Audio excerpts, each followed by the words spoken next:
खबरों का रुख करते हैं। बीएसपी की बड़ी बैठक अब शुरू हो चुकी है। लखनऊ से खबर है, मायावती के नेतृत्व में ये बैठक हुई है। आकाश के भाई ईशान के साथ पहुंची है मायावती।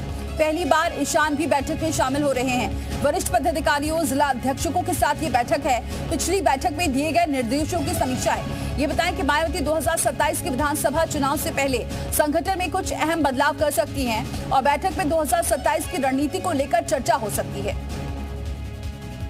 तो ये जो बैठक है बीएसपी की शुरू हो चुकी है। कई मुद्दों पर आज चर्चा होने वाली है। लखनऊ से बड़ी खबर है, आज बीएसपी की बड़ी बैठक मानी जा रही है। कई मुद्दों पर चर्चा होगी, लेकिन खास बात यह भी है कि आज आपको बताएं, आकाश के भाई ईशान भी मायावती के साथ पहुंचे हैं। पहली बार ईशान भी बैठक में शामिल हो रहे हैं। 2027 को लेकर जो रणनीति है उस पर चर्चा होगी। इसके साथ साथ आगे में क्या कुछ जो है पार्टी की योजना रहेगी, इसके साथ ही साथ प्रत्याशी चयन को लेकर क्या कुछ जो है क्राइटेरिया रहेगा, इन सब चीज़ों को लेकर ये पूरी बैठक जो है वो फिलहाल बसपा दफ्तर में बुलाई गई है। आप तस्वीरों में देख सकते हैं कि तमाम वरिष्ठ पदाधिकारी जो है वो यहाँ पर मौजूद हैं और आज की बैठक के बाद बसपा में कुछ बड़े बदलाव भी किए जा सकते हैं। जो पुरानी व्यवस्था है उसको भी जो है बदला जा सकता है, उसमें भी बदलाव करके कुछ नई व्यवस्थाएं लागू की जा सकती हैं। और कल ही बसपा सुप्रीमो मायावती का जन्मदिन था। ऐसे में जन्मदिन के मौके पर भी उन्होंने जिस तरह से दलित वोट बैंक को लेकर सपा, भाजपा और कांग्रेस पर निशान साधा था, तो इन सब चीज़ों को लेकर भी आगे कैसे जो है इन पार्टियों को जवाब देना है और दलित वोट बैंक को लेकर क्या कुछ आगे रणनीति बनानी है, इन सब चीज़ों को लेकर फिलहाल ये कहा जा सकता है कि आज की बैठक में दिशा निर्देश बसपा सुप्रीमो मायावती देंगी। और आज की ये जो बैठक है ये बेहद महत्वपूर्ण मानी जा रही है। तमाम पदाधिकारियों के साथ बसपा सुप्रीमो मायावती एक जरूरी दिशा निर्देश जो है वो जारी करती हुई नजर आएंगी। कैमरामैन रामबाला साथ विशाल लोगवंशी, जी मीडिया, लखनऊ।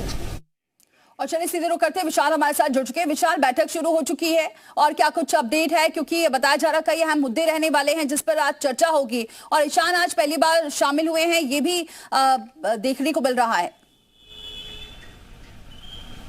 देखिए बिल्कुल बसपा से बड़ी खबर यही है कि बैठक जरूर हो रही है और बैठक में 2027 को लेकर रणनीति बनाई जाएगी, लेकिन अब परिवार से एक और मेंबर की सक्रिय राजनीति में एंट्री हो रही है। हम आपको तस्वीरें दिखाते हैं कि ये आप देख सकते हैं कि मायावती हैं, बसपा प्रमुख हैं और इनके बगल में ये राष्ट्रीय उपाध्यक्ष आनंद कुमार जो उनके भाई हैं। और इसके साथ साथ आप तीसरी तस्वीर जो परिवार की है वो उसमें आप देखेंगे कि आकाश आनंद जो नेशनल कोऑर्डिनेटर बनाए गए हैं और ये आकाश आनंद आनंद कुमार के बड़े बेटे हैं। अब जो एक और व्यक्ति जो परिवार का है उसकी जो एंट्री हुई है वो है ईशान आनंद, जो आकाश के छोटे भाई हैं, आनंद कुमार के छोटे बेटे हैं, विदेश से पढ़कर आए हैं और कल पहली बार बसपा सुप्रीमो मायावती के जन्मदिन के मौके पर मंच पर नजर आए। उसके बाद ये कयास लगाए जाने लगे। सबसे पहले जी उत्तर प्रदेश उत्तराखंड ने इस खबर को दिखाया भी कि सक्रिय राजनीति में लाने की तैयारी की जा रही है, उनको राजनीति का करकरा जो है वो सिखाया जा रहा है और बसपा प्रमुख खुद उनको ये करकरा सिखा रही है। तो कल के बाद आज जब एक बड़ी बैठक है विधानसभा चुनाव को लेकर 2027 के, इसके साथ दिल्ली के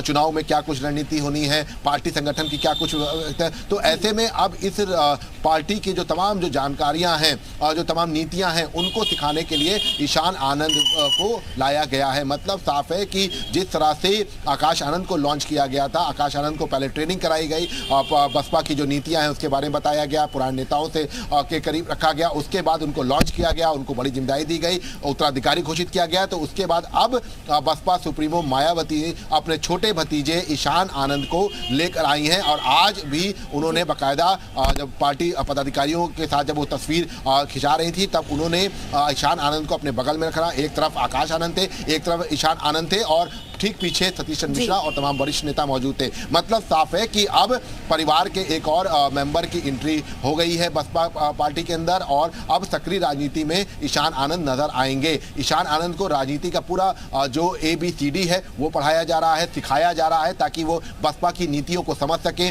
बसपा सुप्रीमो उनको एक एक चीज़ों के बारे में बताएंगी और जब वेल ट्रेंड हो जाएंगे ईशान आनंद तब उनको सक्रिय राजनीति में लाया जाएगा। तो ऐसे में ये कहा जा सकता है कि अब फिलहाल काउंटडाउन शुरू हो चुका है, परिवार के एक और मेंबर की एंट्री हो चुकी है, आकाश आनंद को बड़ी जिम्मेदारी दी जा सकती है। तो ऐसे में यह कहा जा सकता है कि नेशनल कोऑर्डिनेटर के पद पर आकाश आनंद काम करेंगे और उसके बाद जब प्रदेश की बात आएगी तो हो सकता है कि ईशान को जब सब कुछ सीख जाए राजनीति, तब ईशान आनंद को बड़ी जिम्मेदारी दी जाए। लेकिन इस वक्त की बड़ी खबर है कि बसपा सुप्रीमो मायावती उन्होंने अपने परिवार के एक और मेंबर की एंट्री करा दी है। अपने छोटे भतीजे ईशान को अब जो है पॉलिटिकल पार्टीज की जो मीटिंग होती है, जो बसपा की जो महत्वपूर्ण मीटिंग होती है, उसमें लाया है। और आज पहली दफा ऐसा हुआ है कि ईशान आनंद पहली दफा मीडिया के कैमरे के सामने मीटिंग में पहुंचे हैं।